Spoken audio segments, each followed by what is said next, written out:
Hello and welcome to Srishti News, an online news channel connecting the local to the global world. Today we are here at MP Thakkar and and we have Advocate Thakkar with us, Advocate MP Thakkar with us, who is practicing past 35 years in Node of Navi Mumbai. Hello sir. Hello. Okay sir. Please tell us that the factor of 12.5% land tri-party properties and CIDCO tender plot. Please define something more about it. See, in New Bombay, entire land is acquired by the government and given to City and Industrial Development Corporation for the development of New Bombay. And there are various ways by which CIDCO is disposing such land for various purposes.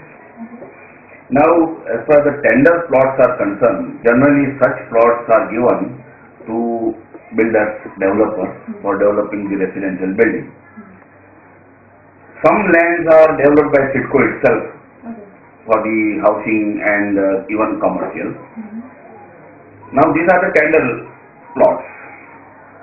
Now the entire land was acquired from the local people, and there was a scheme from the government that for resettlement of the local people when their lands were acquired, in return they were given some land, and that time they were returned 8% of the total land acquired. Okay.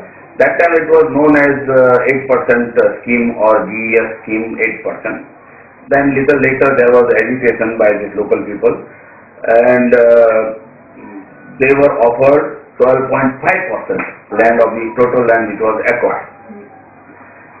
In the beginning there were certain restrictions that whatever land they were given, it could not be transferred because it was given for their resettlement. But then ultimately when this 12.5% was offered, or even before that, some people could get such a huge land which was not really required by them. So it was necessary for them to dispose of such land. So CIDCO gradually permitted them to dispose of that land, but with the condition that they should share the profit with the CIDCO, whoever acquires the land. So there is some restriction in this 12.5% scheme. The restriction is such that whatever property is developed or transferred subsequently, the transferor or transferee has to pay certain charges to CIDCO. They are known as the transfer charges. Now other lands like tender, there was no necessity of paying any transfer charges. There was one more kind of land which was given to cooperative societies, where the needy people come together, form cooperative housing society for their bona fide requirements. So such people were also given land at concessional rates, and this was again land, another way of CIDCO of disposing the land to the needy people like who are forming the cooperative society. There also CIDCO had put the condition that if at all they further sell or transfer, the transferor has to pay transfer charges to CIDCO. Now as far as this GES land or 12.5% land is concerned, people are little more worried and they should be little more careful, because that the land belongs to their ancestors. Ultimate present owner is claiming the compensation from government and claiming the land from CIDCO. Now he may or may not be the rightful successor or legal heir to claim such land. So quite sometime it so happens that the current person claiming to be the legal heir or successor of the ancestor land is one of the legal heir or successor, and then subsequently other legal heirs are coming forward, and there is always some dispute about the sharing of the profits or benefits of selling the land. So people are little bit hesitant, but once it is transferred in the records of CIDCO, now CIDCO, what does they do? When such person is selling, they transfer this land to the transferee by entering into a tripartite agreement, substituting the subsequent transferee in place of the earlier lessee. Now, all the conditions applicable to earlier lessee are applicable to the present transferee. And if at all there is any dispute or any claim by any other person claiming through the legal heir of such land, whoever is purchasing is always in trouble and has to face such transferee, because title is subject to the condition he is substituted to the original allottee, who may or may not be the rightful successor or legal heir. So there is always little doubt about entering into transactions in respect of this tripartite agreement or Gauthan land, GS land so called. So this is the tripartite agreement I think you are talking about. So we would like to know, one of the common queries that a common man has is generally about properties. So we would like to know what are the prerequisites while buying a property. Yeah. Now as far as the New Bombay is concerned, the land title starts from CIDCO, as I told earlier.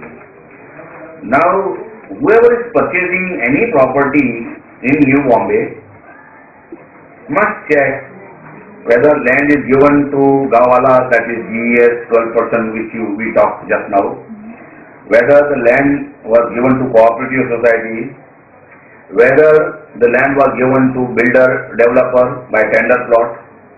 Now if it is a builder or tender plot, there is no much hesitation, because CIDCO has clearly granted permission to such builder or developer to construct and dispose it of. So there cannot be any problem. But if it is Gauthan expansion scheme, that 12.5% scheme which we talked just now, and if it is a cooperative society plot, if anybody is buying any property in this kind of land, and one more land is there which is now recently given, is the IT land. Plots allotted specially to IT industry. Now such special allotments like Gauthan expansion, like cooperative society, like IT sector, or like service industry sector, there is again one more sector. If you are buying any property, it is always subject to the restriction of CIDCO and permission from CIDCO, and you have to pay transfer charges to CIDCO, and not only to pay the transfer charges, but you are required to obtain their permission, then only your title is transferable. So you have to be very careful when one is buying property in New Bombay to look into the root of the property, that is what kind of land the building is constructed. One more very clear title property is CIDCO, its own property, which CIDCO has constructed and developed. Again there also CIDCO's permission is must. So in nut and shell in New Bombay, you must take permission of CIDCO in most of the cases generally. Okay, since in news we have heard a lot that the village properties are going to get leases. How true is that? Please put some light. Well, you may be aware that New Bombay, originally there were fishermen, small villages, say 90 or odd villages were around, and settlements were there, they were all fishermen, very small villages. Now, since the development of New Bombay and with the growth of their families, they find it very difficult to move around or move out. They cannot afford. So, with the political will, pressure, and also to provide the facilities to these local people, CIDCO has come out with a scheme, or may come out with a scheme which is not yet declared. But they, with the growth of families, they require bigger houses. So they have constructed of their own without taking even permission of municipal corporation, which is now must in anywhere New Bombay. If any development construction, it cannot be done without the permission of Navi Mumbai Municipal Corporation. But such people, out of their bona fide needs, have expanded their present houses, and CIDCO may regularize such enlargement of the houses, and which again is a little tricky point, where though CIDCO may permit such people to enlarge their houses, but then again some vested interest may try to take advantage of such permission, enlarge the houses and dispose and sell it off. I mean, like normal developers or builder hobbies as usually they do. How far it will be good, I don't know. I mean, still it is under consideration, because obviously they have to sanction them special FSI, or rather more FSI, which more than what is prevailing in New Bombay area. If they do so, I mean, Gauthan people and local people may have facility of having bigger houses out of their bona fide need. Since we all know, sir, that you are a person who's seen Navi Mumbai from a small age to a full-fledged city today. Please tell us that Navi Mumbai, is it developed the way it should be? Well, I myself could not have believed that New Bombay will grow so fast when I came here somewhere in the year 1974.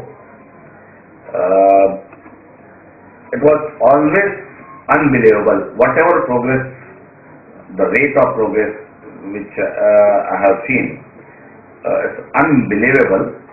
But one thing I must admit, that originally it was planned to be a very ideal township, and actually New Bombay, development of New Bombay is something which even myself can't believe and could not have even imagined at that time when I came here to settle somewhere in the year 1974.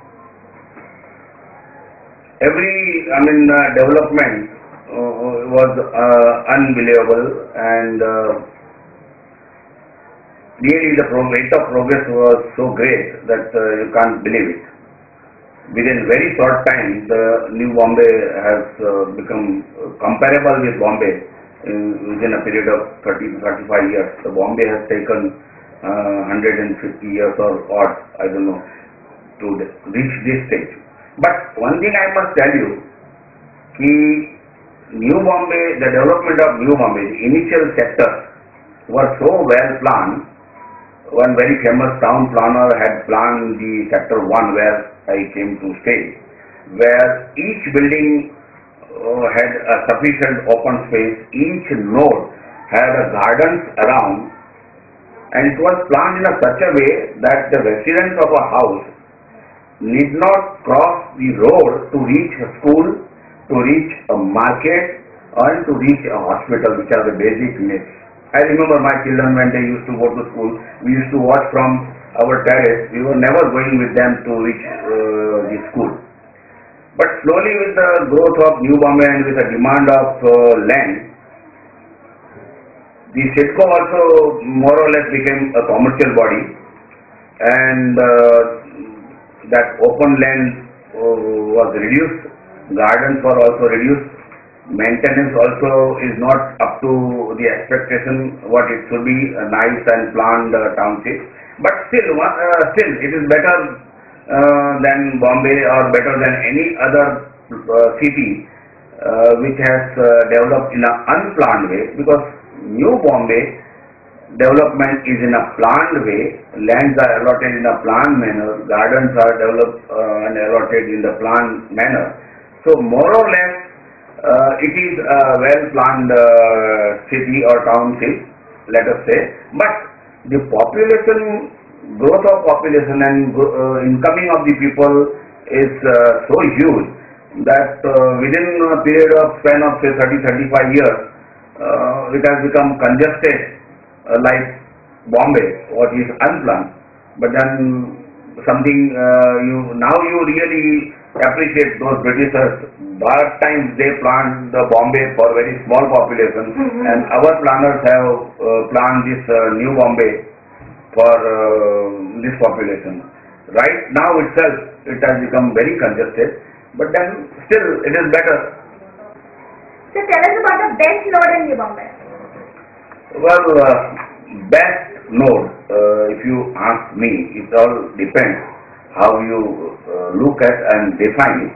But in my opinion, Vashi is the best node of New Bombay. Overall, the growth, overall facilities available, like you can say, commercial activities are great, residential facilities are great, school facilities are great, hospital facilities are great, and overall environment around Vashi is so nice. People have business, people have activity. So obviously the Vashi, that way, is the best node.